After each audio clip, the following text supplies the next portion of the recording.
Buenos días, bienvenidos a Dime Por Qué, buenas tardes cuando estés viéndolo. Hoy tengo un regalo para vosotros, un regalo maravilloso, y el regalo es, vengo a ofreceros tiempo, time goes by. ¿Por qué? Porque el vídeo de hoy, el Dime Por Qué de hoy va a ser más cortito, entonces así tenéis un montón de tiempo para descansar después, a lo mejor 5 minutos más. ¡Oh, qué fiestón! ¡Qué maravilla!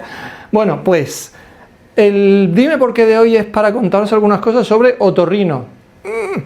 Vale, bien, hay algunas cosas que son interesantes, que es bueno saberlas y que a lo mejor en la vorágine de la clase y tal, uno tiene que centrarse en la patología y a lo mejor se le pasan por alto ciertas cosas que luego le da vuelta y no las comprende del todo y hay que memorizarlas, y si podemos ahorrarnos eso, pues mucho mejor. Hay algunas que son bastante obvias, pero bueno, vamos a entrar en ello un poco. Primero voy a hablaros de la acumetría, o sea, de la exploración con diapasones. Vamos a representar a un muchacho o persona con sus orejitas. Qué bien pinta, Fernando, por Dios, es estilo impresionista. Bien, cuando yo hago una acumetría, una exploración con diapasones a un paciente con una presunta patología auditiva, lo que tengo que saber es interpretar lo que significa y lo que tengo que pensar en ello. Y hay una cosa que es importante saberla, y es que si yo tengo una alteración de la transmisión, una alteración de la conducción, o sea, una alteración de la vía aérea, ya sea por el conducto auditivo externo o ya sea por el oído medio, pues lo que tendré es que efectivamente no sucede lo que habitualmente sucede, que es el rine positivo, que es que el sujeto oye mejor el diapasón por la vía aérea, oye durante más tiempo el diapasón por la vía aérea que por la vía ósea. Esa mayor audición por la vía aérea que por la vía ósea sería el rine positivo. Evidentemente, cuando no pasa eso es porque hay algo en la vía aérea que está dificultando la transmisión por ahí y entonces tendríamos el rine negativo.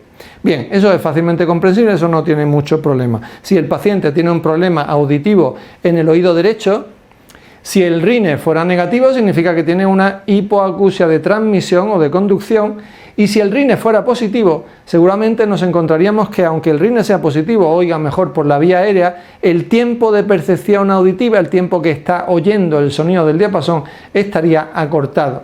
Eso significa que tiene una alteración auditiva, una hipoacusia de percepción, seguramente. ¿Vale? Pero lo que viene, donde vienen más problemas normalmente, no es que haya muchos problemas, pero bueno, donde la gente se plantea un poco más de duda, es a la hora de interpretar lo que pasa cuando yo pongo el diapasón en el centro de la calota y hago una comparación binaural, o sea, hago la prueba de Weber. ¿Qué sucede? Pues que si yo tengo un problema aquí, en el oído interno, en la cóclea, y yo no tengo percepción auditiva suficiente, evidentemente cuando hago una comparación binaural por la vía ósea voy a oír mejor por el oído sano. Eso es lógico. Pero ¿qué sucede cuando lo que yo tengo, en vez de una alteración en el oído interno,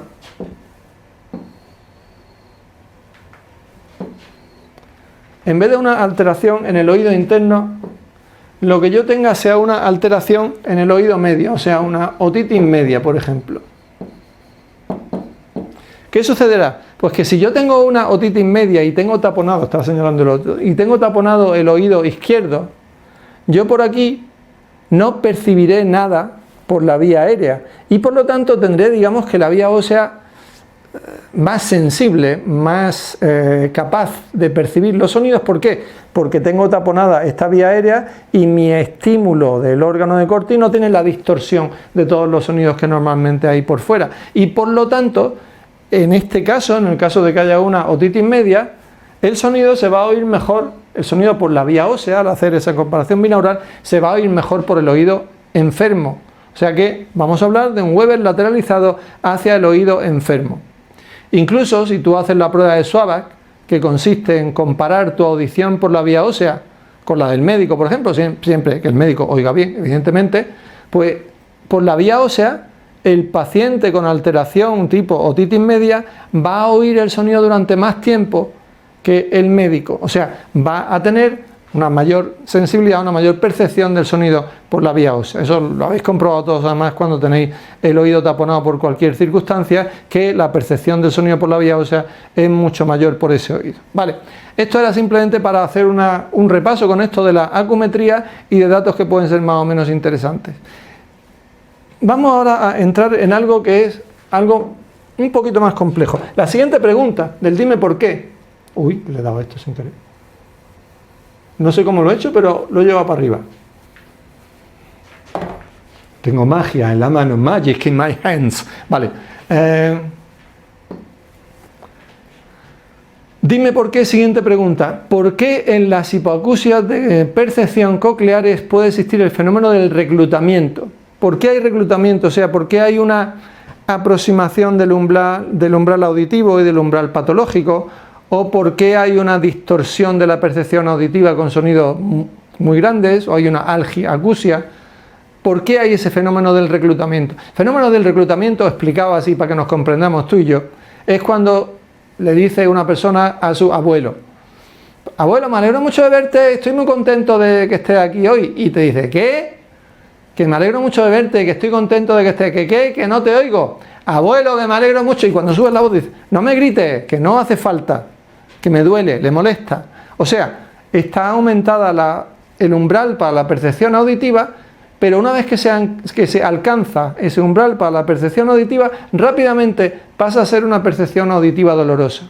¿Eso por qué sucede? O sea, ¿por qué sucede ese fenómeno del reclutamiento? Pues hay una explicación que yo creo que puede venirnos bien y así ya repasamos que en la sordera de percepción coclear hay reclutamiento. A ver, cuando sucede, por ejemplo, una sordera senil, una prepiacusia, lo que pasa en ella es que se van perdiendo neuronas del órgano de Corti, se van perdiendo neuronas cocleares. Y esa pérdida de las neuronas cocleares va haciendo que se vaya perdiendo la audición, por ejemplo, primero para los tonos agudos y así sucesivamente.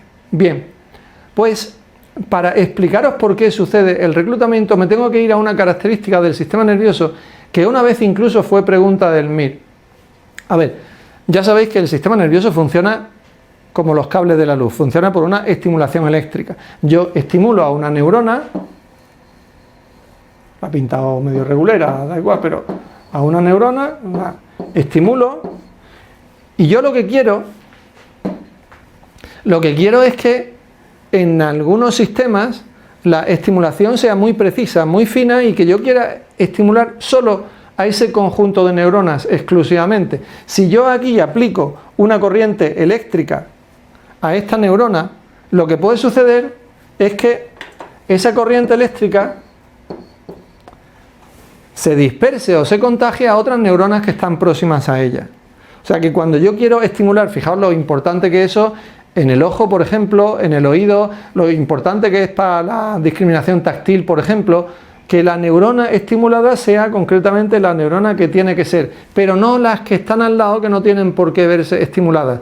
Pero si no tuviéramos un sistema de protección, pues una vez que se estimule eléctricamente una neurona, se podría difundir, digamos, se podría propagar ese estímulo a otras neuronas cercanas. Por eso hay unas interneuronas que se llaman neuronas inhibidoras, unas de ellas, por ejemplo, las de la médula se llaman neuronas de Renshaw, y que lo que hacen es que precisamente una vez que yo estimule a una neurona, mandan una señal inhibitoria para las neuronas que están cerca, que están próximas, con lo cual consigo hacer una estimulación muy selectiva de esa neurona, ¿se entiende?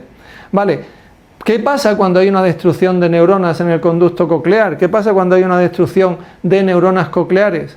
Pues cuando pasa eso, no solo se destruyen neuronas que sirven para la percepción auditiva, sino que también se destruyen interneuronas y por lo tanto se pierde en parte esa capacidad para hacer una estimulación precisa y por lo tanto cuando hay una estimulación de una neurona, cuando al fin la intensidad en decibelios del sonido consigue estimular a las neuronas del órgano de Corti, digamos que se estimulan más de las que deberían y por lo tanto se produce ese fenómeno de reclutar otras neuronas que hace que cuando ya alcancemos el umbral auditivo haya una franja pequeña en la que se entiende bien lo que te dicen y en la que no hay dolor, pero enseguida, si sigue subiendo la intensidad en decibelios, se empiezan a reclutar muchas neuronas y eso motiva que haya una distorsión auditiva, o sea que se vaya perdiendo la inteligibilidad verbal y que haya también una algiacusia, que baje,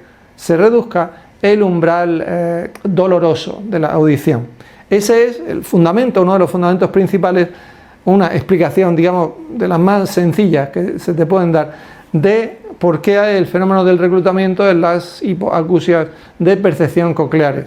Dicho esto, pues ya sabéis que en la presbiacusia, por ejemplo, en el Menier existe ese fenómeno del reclutamiento, con la diferencia de que en la sordera senil ya sabéis que se pierden inicialmente más los tonos agudos, mientras que en el Menier es característico que, pese a ser sordera de percepción, se puedan perder inicialmente algo más los tonos graves.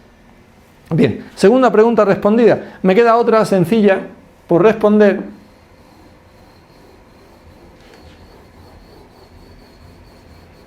Y esta es muy fácil, esta es muy sencilla, por lo tanto, dime por qué hay una separación de las curvas en la audiometría y qué curva es la que se separa y tal. Pues simplemente que sepáis, entonces ya luego repasáis cómo se representan esas curvas, cómo se representan en cuanto a curva continua, línea de puntos, etcétera, etcétera, si se representan con cruces, con círculos y tal. Pero básicamente lo que quiero que me comprendáis en esto es que cuando yo tengo una representación de la audiometría, si yo represento, vamos a suponer que yo represento, en este caso, no me hagáis caso, simplemente es por explicaroslo desde un punto de vista de interpretación. Si yo representara en verde la audición por la vía ósea y representara en negro la audición por la vía aérea, en este caso, si yo tuviera esta representación, aquí están las frecuencias más graves, aquí están las frecuencias más agudas y aquí vamos poniendo cuántos decibelios hace falta para poder oír ese sonido. O sea, cuanto más decibelios sea necesario para poder oír ese sonido, peor oímos, pues, evidentemente. Entonces, bueno, como explicación así un poco barrio sésamo para esto, si yo tengo una audición correcta por la vía ósea y una audición mala por la vía aérea, evidentemente de lo que se trata es de que yo tengo una hipoacusia de conducción. Se separan ambas vías, una es fisiológica, una es normal, una oímos bien y por la otra oímos mal. Si yo tuviera, sin embargo, la he representado, recordármelo luego, bueno, lo borro todo porque la representación así, esto es demasiado gordo. Vamos a representarlo igual que lo hemos hecho antes.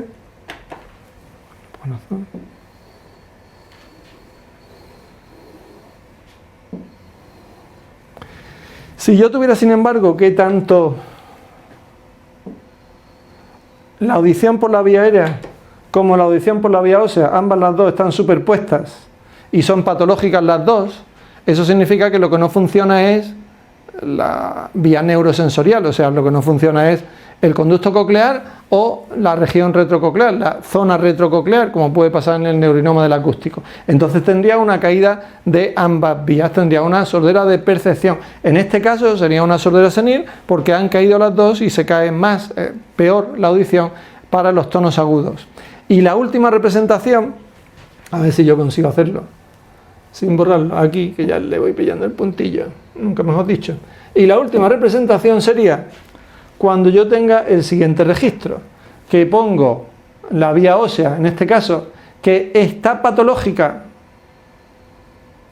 pero la vía aérea aún está peor. Hay un gap entre ellas importante, hay un decalaje entre ellas importante. O sea, ambas son patológicas. Sí, si ambas son patológicas, necesariamente hay una hipoacusia de percepción, pero además existe también una mayor caída todavía por la vía aérea. ¿Qué significa eso? Pues que junto a una hipoacusia de percepción se sobreañade una hipoacusia también de conducción. Puede pasar en las fases finales de una autoesclerosis, por ejemplo, ¿vale? Bueno, era simplemente por emplear un poquillo de este tiempo del cuarto de hora, hacer un resumen de varias cosas que puede ser importante comprender en otorrino, ¿vale? Hasta el próximo.